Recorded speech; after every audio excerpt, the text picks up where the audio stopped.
Hi, everybody. Welcome to my YouTube channel, Politics with Sherry Jacobus.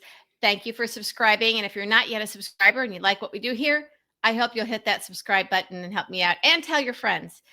So after the drubbing that Trump and his MAGA Republicans took on Tuesday, they still have not learned their lessons. And as you know, I predicted, if you watched me here before, you know that I predicted that there will be a backlash for Trump and his MAGA, lead elf in the House. I do think that House Republicans will work to get Speaker Johnson out of there. They'll make a move to motion to vacate the chair, and they'll get somebody else. Now, some of you have said, well, we could get something worse in response. I don't think so. And it's not because I'm Pollyannish and always looking for the silver lining. For those of you who have been here for a while and following me, or if you subscribe to my podcast over on Patreon, you know that I pretty much don't do that. In fact, mostly I'm called more of a Debbie Downer, but I do call it as I see it. I think Republicans, the rank and file Republicans in the House and Senate are going to be running scared. They know they have to run from Trump and what he's been doing because we got the midterms coming up and it's going to be scary. So this loyalty and fear of him has now transferred and will be fear of the voters, as it should be. But Trump and some of his, spokes Lucifers are out there still doing the same thing. Carolyn Leavitt is not a serious person, as we know. This is somebody who actually, in response to somebody asking a legitimate question that you might ask, a reporter asking of a White House press secretary, her answer was, well, so is your mom, or your mom did it, or something like that. Just insane, idiotic stuff. It doesn't even require analysis or response. She's an idiot and she's a bad person and she doesn't belong in that job, even for a bad president like Trump. But Trump is out there lying. Now, you think he'd be trying to corral his MAGA Republicans in Congress around him, and instead he's trying to blame them.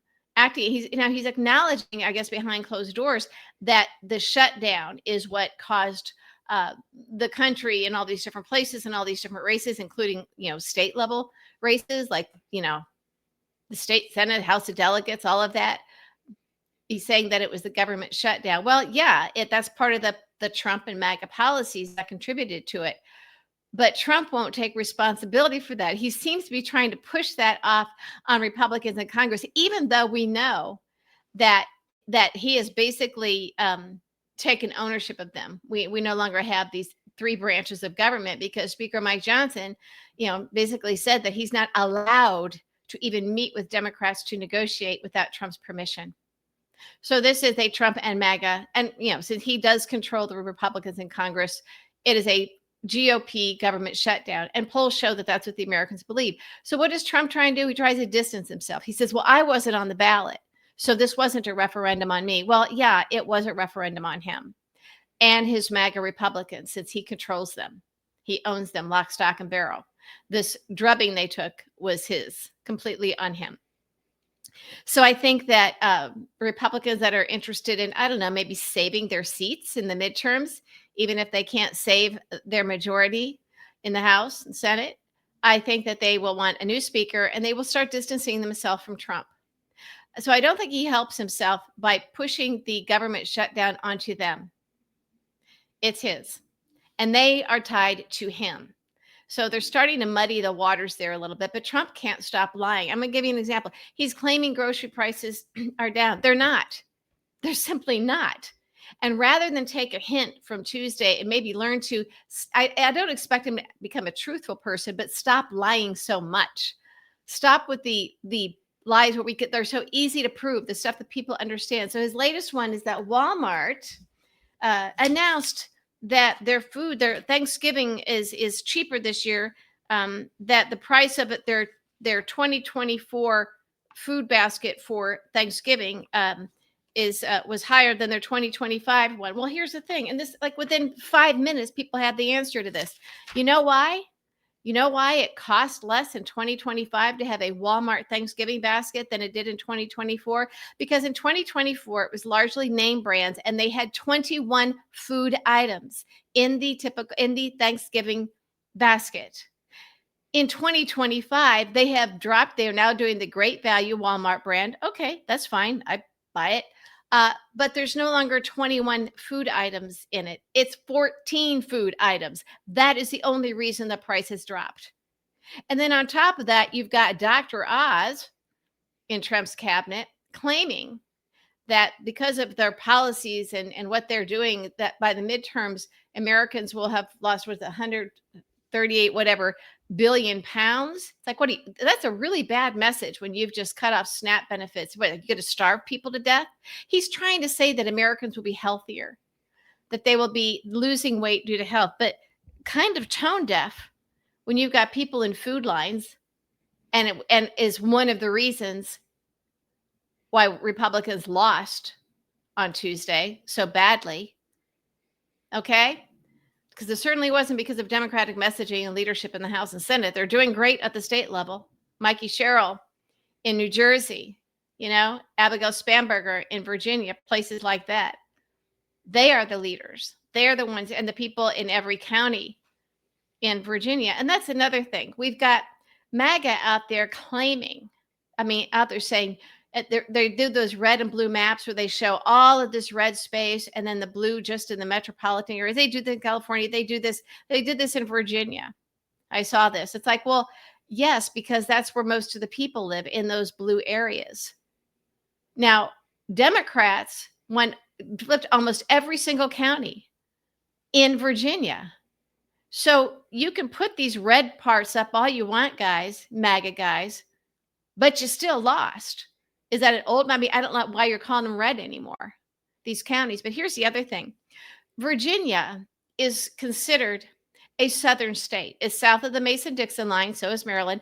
But Virginia is definitely considered a southern state. Now, by some measure, they look at the D.C. area part of Virginia and the coastal part of Virginia as more mid-Atlantic.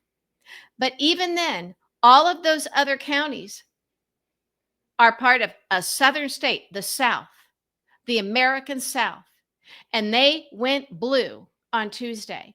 That has to scare the bejesus out of Southern MAGA Republican members of the House of Representatives, state houses, House of Delegates, and senators that have to run next year for re-election in the midterms. Think about it. The South has been so solidly MAGA and Republican for a long time. And we've heard these arguments all the time. Look at all of the red in the middle of the country. Well, cows can't vote. Cows can't vote. If your argument is Republicans can only win where we have 6 people per county, as someone put on Twitter, that's a really bad argument as well. But today, for people to be showing these maps of red and blue, and look, only these Democrat-run cities have all the votes. It's like, where people live. And now we know that farmers that largely voted for Trump, he's got to bail them out because he screwed them with these tariffs and other policies. He removed, ICE took away their migrant workers. The tariffs are ruining them. So, this is the government you guys voted for out there in those red states, when people like to put up those cute little maps that they think make some point. When you see those maps where the people actually are, like you put the red where the people are and the blue where the people are, the red where they went Republican and the blue that went Democrat, and where there aren't people, just leave it white. It looks a lot different. So when you see those maps, they are not, they're a lie, basically. They show all the red and then the blue, just like Trump is lying about Walmart, just like Trump is now trying to push responsibility for Tuesday's drubbing onto the Congress, the Republicans in Congress, at a time when he should be trying to win them over, keep them on his side. So I think the dynamic is going to change significantly. I think it's going to get real interesting here. And there'll be a lot of infighting. We've seen the Marjorie Taylor Greene. We're living in opposite world now, where Marjorie Taylor Greene is now showing us what the blueprint should be, and I think probably will be, for an increasing number of Republicans in the House, at least, as we head into the the midterm election year. Normally, off-year elections, we look at them as a little bit of a kind of like we're peering around corners to see what's going to happen in the midterms or in the next, presidential year. But we don't look at them, that closely. I don't even know if people were. I mean, we were excited. We knew that Mikey Sherrill was doing well. We knew about Spanberger. I don't think that most of us, Democrats, even Democratic strategists, were focusing on some of these other things. We were focusing on Prop 50 in California, which is huge. But then when all the news started trickling in, and it was just amazing, an amazing night for Democrats. And I hope that they take it to heart and they stop saying to themselves, well, we must be doing something right. I'm talking about national Democrats now, Chuck Schumer and Hakeem Jeffries. I hope they look at it as, rather than giving us this impression that they are helpless and just giving up, because that's what the impression that we've been given, I hope they understand that this is doable and that other Democrats around the country are doing it. And it's time for them to do it too. Daily fact-checking press briefings. Okay? And frankly, if Chuck Schumer won't facilitate it, and I've already laid out here many, many, many times, you guys could probably say it with me. The Policy and Steering Committee in the Senate, Amy Klobuchar runs it. We don't know what it does, so you run it through there. It has to be done in the Capitol because of the thousands of press that are already there in the House and Senate press galleries and the radio and TV galleries looking for something to do. It is their beat. You move it off campus, so to speak, like over to the DNC. It's no longer their beat. So work within the system we have. It is cheap. I've already said, and every day when we see that idiot, Carolyn Levitt, up there at the lectern in the White House press briefing room, where they've kicked out most press, I never want to hear people say, oh, well, the media won't cover a Democrat. Yeah, they will. I promise you they will. They will.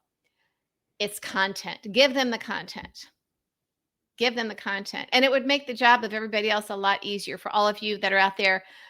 Understanding the cavalry isn't coming to save us. We are the cavalry. So each one of us, we're taking it in our own hands. We're going to the protests. We're voting. We're engaging in social media, understanding that if each one of us can change the hearts and mind of just one of our MAGA friends or former friends or colleagues or neighbors or something in our community, we win. Using the power that we have. Some have a lot of power. Some have a little bit of power, but we know that we all have a little bit of power. You put it together. We know it's big. For those of you that voted on Tuesday, if you had something going on in your state where you could vote, for everybody who attended a No Kings protest, yay! This win was yours. We did this. It wasn't Chuck Schumer or Hakeem Jeffries and their leadership, although I see Jeffries stepping up a little bit, but he still has to go do it on his own rather than as leading the Democrats in daily press briefings, fact-checking press briefings.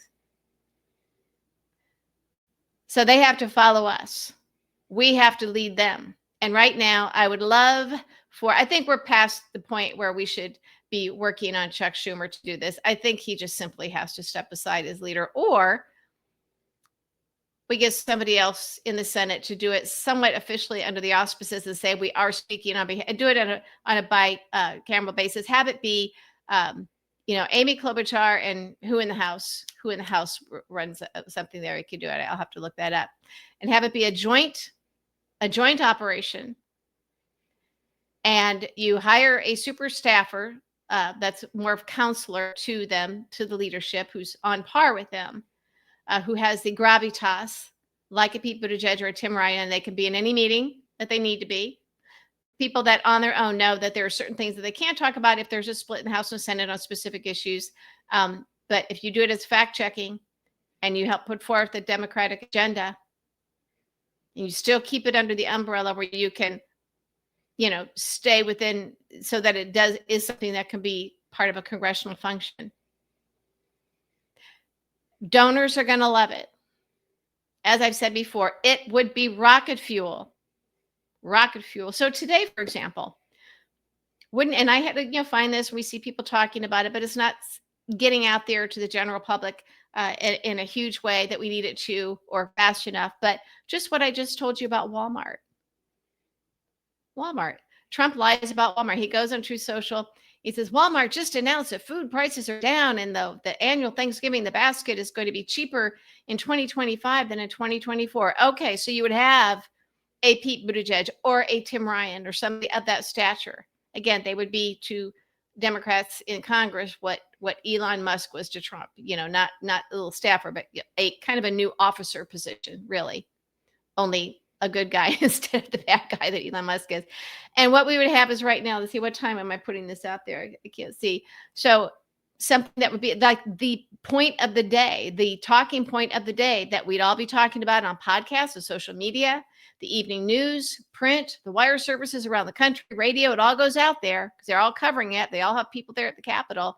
And today we would be talking about grocery prices, how Trump promised to lower them. They are, in fact, higher. And rather than fix it, he's lying about it. And then you say, for example, what he said about Walmart is false. The 2024 basket had 21 items, mostly name brands. The 2025 basket has 14 items, store brands. So if it costs a little bit less, that's why Trump is lying. And then you say, rather than trying to fix the problem and keep his promises, Trump is inept, so he lies. And that's what you say today. You could have one fact-checking point to make each day and take a few questions. But that's how you control the agenda. You don't just stand up there and answer questions. You decide what you're going to talk about that day and focus on. And they can't quote you on what you don't say. There is a way to do this. And yes, the press would have other questions, and you limit it just like they would at a White House press briefing. And you can still address those questions. You can do a private gaggle afterwards, but you can decide each day what the 1 or 2 or 3 points you're going to make, the fact checking that you're going to take on, and then you give an example. Okay? And if you have enough time between Trump putting out that lie about Walmart and your daily fact checking press briefing, you send somebody off to Walmart to get a basket and show what it is. Of course, that only works if you also have the 2024 basket, which had 21 items. But if there's a way to get a list of what those items were in 2024, then you put together that basket and you compare the prices, or at least the size of the basket and the number of items. I'm not saying that every press briefing has to have those types of visuals. That's a lot of staff time and a lot of work. I think if you just say what it is, maybe you show a sign, you have on the board a list of all of the 21 items from 2024 in the Walmart basket and the total price, and the 14 items in the 2025 basket. That's what I'd do if I were running the show there.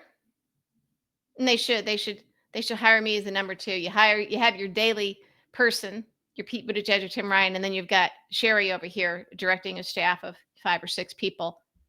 And we keep it tight. Okay? And if not me, somebody who is at least almost as smart as me. Anyway, those are my thoughts. I see see Republicans and Trump out there lying rather than fix it, rather than say, we hear you, America, we'll do better. They can't even do that. They are still lying. It makes me mad. But, as a strategist, I'm feeling a little bit encouraged by it because it means they don't know how to fix this other than to continue lying. And the House and Senate members that look at the cabinet members and the White House spokesperson and Trump lying, they're going to be like, that's not going to get us reelected. And that's where we're going to start seeing the fissures.